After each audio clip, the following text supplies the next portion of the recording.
విగ్రహాన్ని కూడా ఏర్పాటు చేయడం జరిగింది. ఈ కార్యక్రమానికి చేసిన అందరికీ కూడా నమస్కారాలు, ధన్యవాదాలు తెలియజేసుకుంటూ ఈరోజు ఏదైతే రాజశేఖర రెడ్డి గారిని మనం వైఎస్ఆర్ అని కానీ, రాజశేఖర రెడ్డి గారు అని కానీ, వైఎస్ఆర్ అని కానీ, అదేవిధంగా రాజన్న అని కానీ పిలిచినప్పుడు ఎవరు ఏ విధంగా పిలిచినా కూడా అందరి గుండెల్లో చిరస్థాయిగా నిలుచుకునేది ఒక 3 అక్షరాలు. ఆ 3 అక్షరాలే వైఎస్ఆర్. వైఎస్ఆర్ అంటే ఒక బ్రాండ్.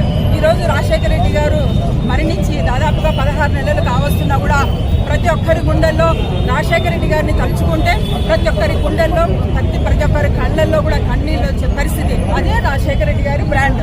అదేవిధంగా ఏదైతే రాజశేఖర రెడ్డి గారు ప్రవేశపెట్టిన పథకాలలో ఆరోగ్యశ్రీ కావచ్చు, 108 కావచ్చు, ఫీజు రింబర్స్మెంట్ కావచ్చు, అదేవిధంగా జల విద్యుత్ కావచ్చు, ఉచిత విద్యుత్ కావచ్చు, ఈ విధంగా అనేక పథకాలు ప్రవేశపెట్టిన నాయకుడు వైఎస్ రాజశేఖర రెడ్డి గారు. అదేవిధంగా ప్రతి మహిళలకు ఈరోజు రాజశేఖర రెడ్డి గారు ఆ రోజు అక్క చెల్లెమ్మలకు ఒక అన్నగాను, అదేవిధంగా అన్నదాతలకు వెన్నుదన్నగాను, విద్యార్థులకు ఒక పెద్ద దిక్కులాగా రాజశేఖర రెడ్డి గారు ఉంటూ, అదేవిధంగా ప్రతి గడపకు ప్రతి గుండెకు కూడా ఆ రోజు రాజశేఖర రెడ్డి గారి వల్ల అనేక లబ్ధి చేకూర్చిన నాయకుడు ఎవరంటే రాజశేఖర రెడ్డి గారని చెప్పుకోవచ్చు.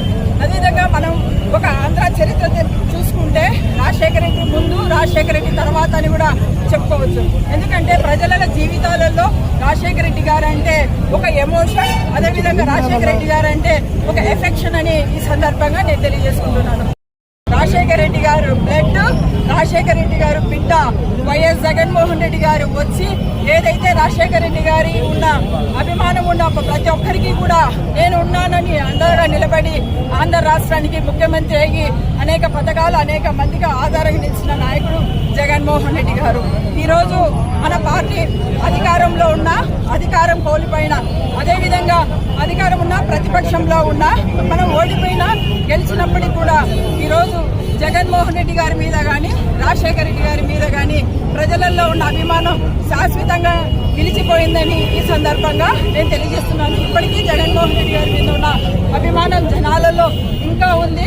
ఏదైతే ఈ కూటమి ప్రభుత్వం అనేక సందర్భాలలో అనేక చోట్ల రాజశేఖర రెడ్డి గారి విగ్రహాలు ధ్వంసం చేయడం, పగలగొట్టడం జరుగుతోంది.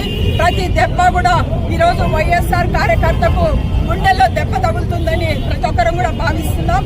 ఇదే విధంగా 2029కి మళ్ళీ మన జగన్మోహన్ రెడ్డి గారు అధికారంలోకి వచ్చిన తర్వాత ఇలాంటివి కూడా అంటే మా బాధను కూడా ఖచ్చితంగా మళ్ళీ మేము